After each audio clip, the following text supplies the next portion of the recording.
जय हिंद। आप सभी का स्वागत है फार्मेसी पॉइंट के इस यूट्यूब चैनल में। तो आज की इस वीडियो में हम बीटीयूपी 2023 फार्मास्यूटिकल केमिस्ट्री का जो क्वेश्चन पेपर है उसको सॉल्व करेंगे। तो चलिए जो आज की वीडियो उसको शुरू कर लेते हैं। वीडियो को आप लाइक कर दें और अगर आपने फार्मेसी पॉइंट यूट्यूब चैनल पे पहली बार विजिट किया है तो इस चैनल को सब्सक्राइब कर दें, साथ में बेल नोटिफिकेशन को ऑन रखें जिससे कि आने वाली सभी अपडेट जो है वो आपको तुरंत देखने को मिल सके।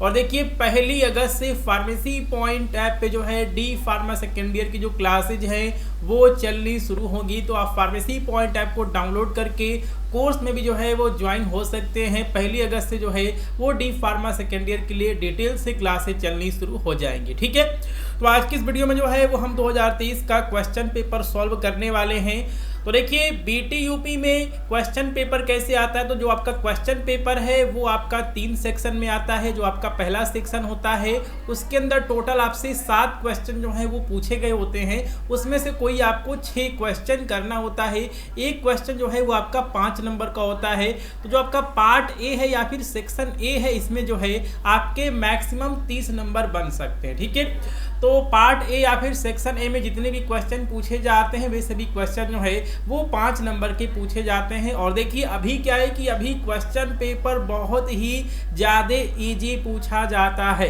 पहले क्या होता था, पहले जो है बहुत लंबे लंबे जो है वो क्वेश्चन पूछे जाते थे।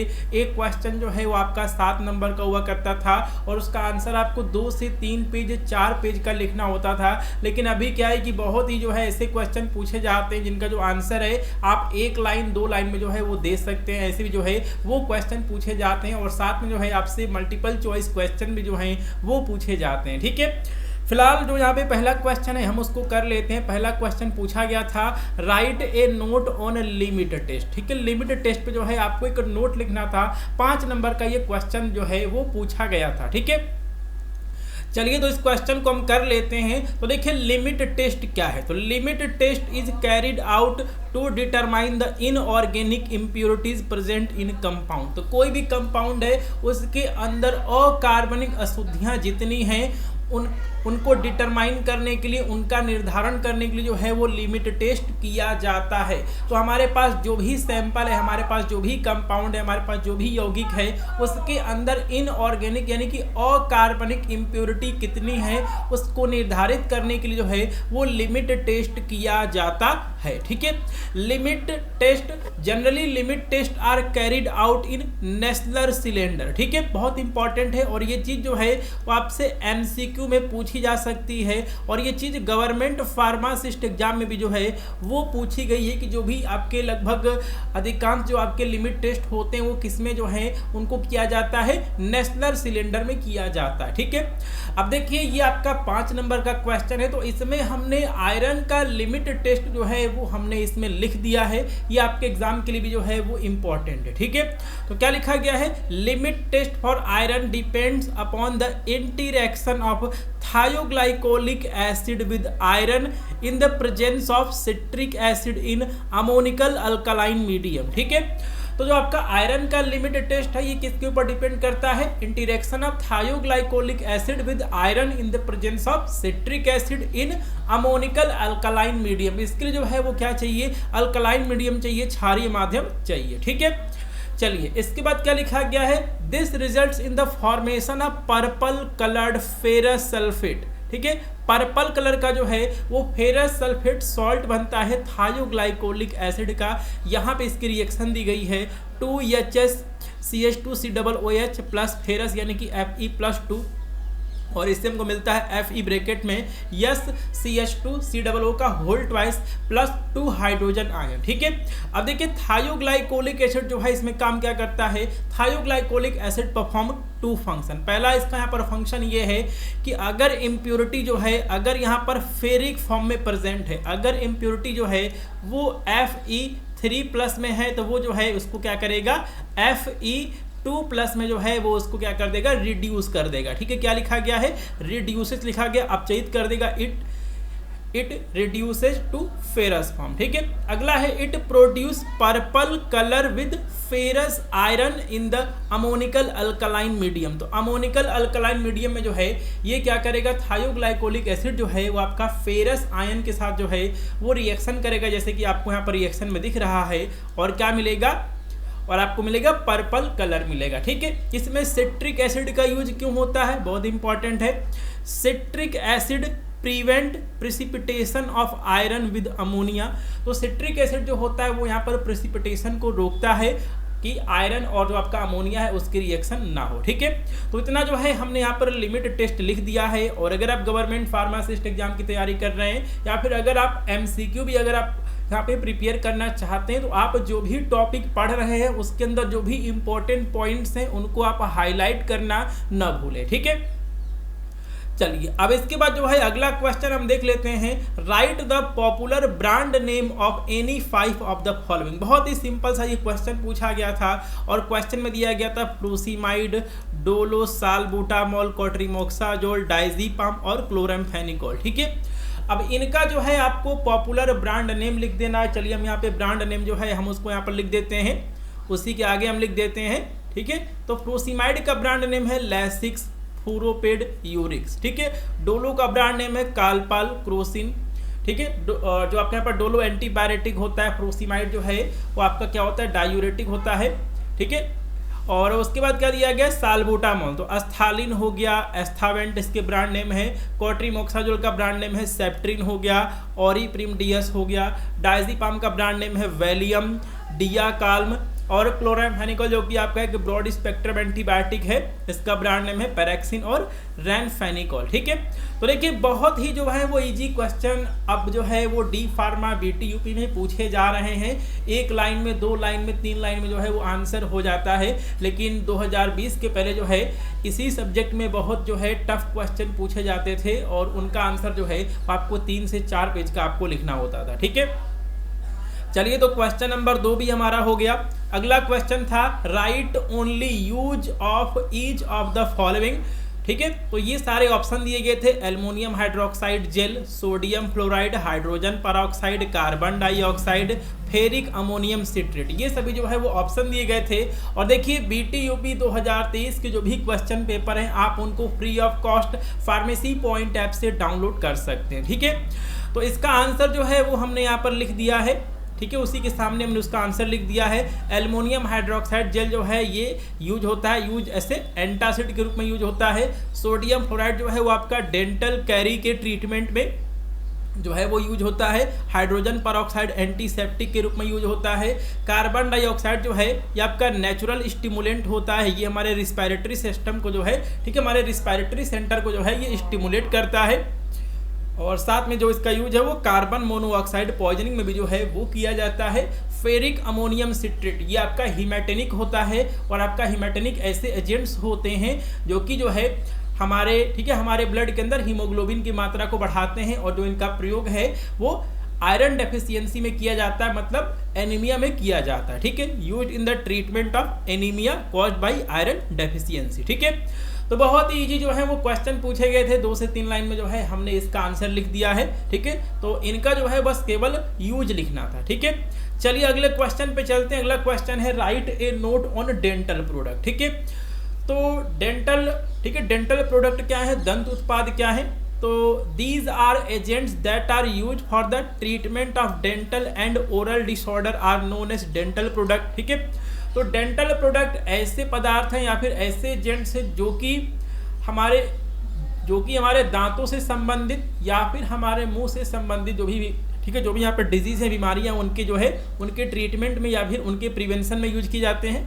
The agents that are use for the treatment of dental and oral disorder are known as dental product. ठीक है, they are classified in anti caries agent, dentifrices, desensitizing agent और माउथ वॉश। ठीक है, तो इनका क्लासिफिकेशन भी हमने लिख दिया है। चलिए इनके बारे में जो है वो हम यहाँ पे थोड़ा सा लिख देते हैं। तो एंटी कैरिज एजेंट में क्या है, माइक्रो ऑर्गेनिजम्स यानी कि सूक्ष्मजीव, बैक्टीरिया वगैरह हो गए। Micro organisms act on carbohydrate in mouth and produce lactic acid, तो इसलिए कहा जाता है कि आपको दिन में जो है वो 2 बार ब्रश करना चाहिए। तो जो भी चीज़ें हम यहाँ पे खाते पीते हैं वो हमारे दांतों से चिपक जाती हैं और उनके ऊपर बैक्टीरिया काम करते हैं और वो लैक्टिक एसिड बनाते हैं, और ये लैक्टिक एसिड जो है वो हमारे दांतों के इनेमल जो होते हैं वो उनको डीके करता है, वो उनको जो है उनको डिस्ट्रॉय करता है। ठीक है, तो क्या लिखा गया है, the agents which are use to prevent or treat dental caries or tooth decay are known as anti caries agent. इनके एग्जाम्पल्स की बात करें, इंपॉर्टेंट है, सोडियम फ्लोराइड और स्टेनस फ्लोराइड जो है वो आपके एंटी कैरीज एजेंट्स के एग्जाम्पल्स हैं। ठीक है, चलिए अगला दिया गया है अगला दिया गया डेंटिफ्राइसिस। तो ये आपके ऐसे एजेंट्स होते हैं, agents that can be used for cleaning of teeth and adjacent gums are known as dentifrices.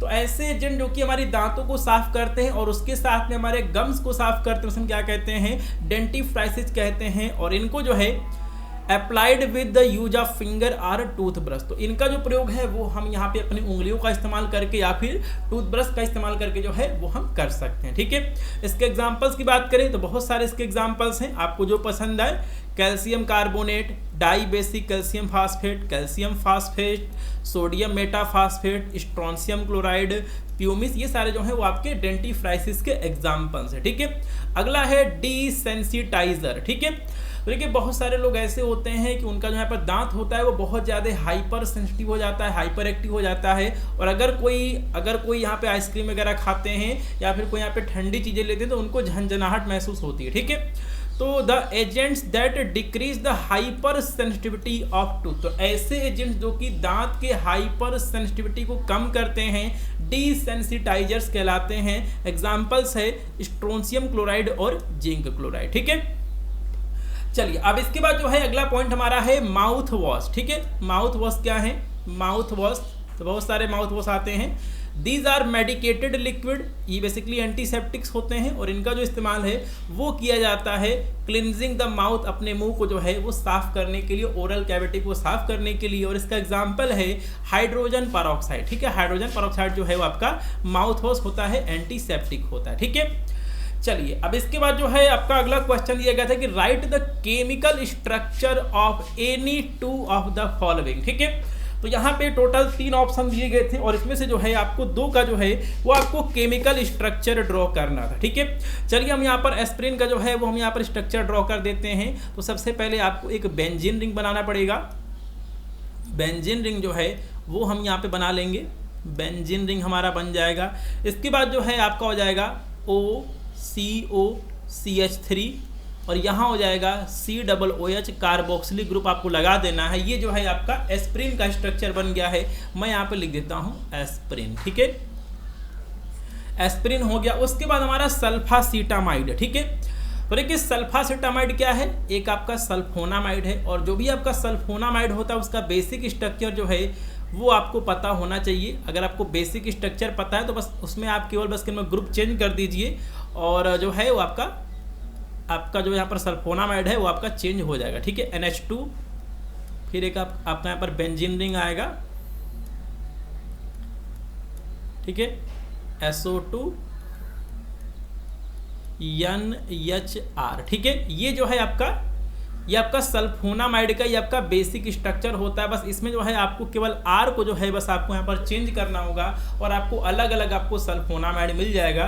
तो जो आपके यहाँ पर ठीक है, तो इसमें जो है वो आपका दिया गया सल्फा, ठीक है, सल्फासीटामाइड दिया गया है। और इसमें R बराबर क्या होता है, ये आपका होता है COCH3। ठीक है, ये ग्रुप जो है वो यहाँ पर एल्काइल ग्रुप की जगह जो है वो यहाँ पे लगा रहता है। तो अगर हम इसका यहाँ पर स्ट्रक्चर ड्रॉ करें, तो ये क्या हो जाएगा, इसको मैं यहाँ पर मिटा देता हूँ। आप इसका स्क्रीनशॉट ले लेंगे, बेसिक स्ट्रक्चर ऑफ सल्फोनामाइड। ठीक है, एक बार मैं फिर से यहाँ पर स्ट्रक्चर को ड्रॉ कर देता हूँ। NH2, ये आपका बेंजीन रिंग रहेगा, आप उसको यहाँ पर सही से बना लेंगे। थोड़ा सा यहाँ पर इस पे सही से बन नहीं पाता है। SO2 NH और जो आपके यहाँ पर R था उसके जगह जो है वो हमारा COCH3 ग्रुप हो जाएगा।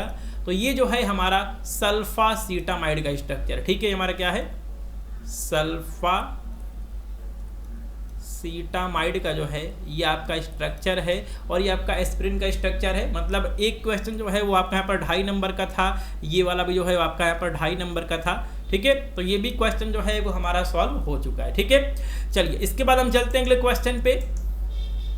तो अगला क्वेश्चन था write a note on non steroidal anti inflammatory drug. ठीक है, तो NSAID का जो है वो यहाँ पर शॉर्ट फॉर्म होता है NSAID, non steroidal anti inflammatory drug. ठीक है, तो non steroidal anti inflammatory drugs, ठीक है, are a class of medication. तो ये आपका यहाँ पर दवाइयों का ऐसा समूह है जो कि जो है, ठीक है, पेन को कम करता है, इन्फ्लेमेशन को कम करता है, फीवर को कम करता है। तो ये दर्द को कम करते हैं, साथ में सूजन को कम करते हैं और बुखार को कम करते हैं। ठीक है, अब इसके बाद जो है हमने इसका क्लासिफिकेशन लिख दिया। ठीक है, तो यहाँ पे क्लासिफिकेशन की बात करें, एसिटाइलेटेड सैलिसिलेट्स का एग्जाम्पल है एस्पिरिन, प्रोपियोनिक एसिड का, ठीक है, ब्रूफेन, नेप्रोजेन, एसिटिक एसिड का डाइक्लोफिनाक, एंडोमेथासिन, एंथ्रानालिक एसिड का इसका एग्जाम्पल है, ठीक है, मैफिनामिक एसिड और मैक्लोफेनामेट। ठीक है, तो इतना जो है हमने यहाँ पर लिख दिया है, तो ये आपका आंसर कंप्लीट हो गया है।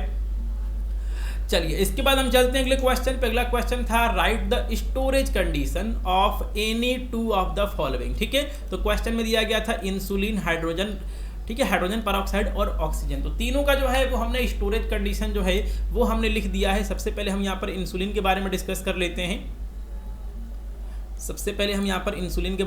कर लेते हैं। तो insulin is sensitive to heat and light, hence stored in well close container below temperature 8 degree Celsius. तो जो आपका इंसुलिन होता है इसको जो है इसको कोल्ड टेम्परेचर में रखा जाता है, 2 डिग्री से लेके 8 डिग्री सेल्सियस के बीच में जो है इसको टेम्परेचर में रखा जाता है। इसको जो है गर्मी और धूप से जो है आपको बचाना चाहिए। ठीक है, अगला था आपका हाइड्रोजन पेरोक्साइड। तो इसको लाइट रेजिस्टेंट कंटेनर में रखा जाना चाहिए विद स्टॉपर्स, ढक्कन के साथ में, रेजिस्टेंट टू हाइड्रोजन पेरोक्साइड। तो ऐसा ढक्कन जिससे जो है वो हाइड्रोजन पेरोक्साइड बाहर ना निकल सके। ठीक है, अगला है ऑक्सीजन।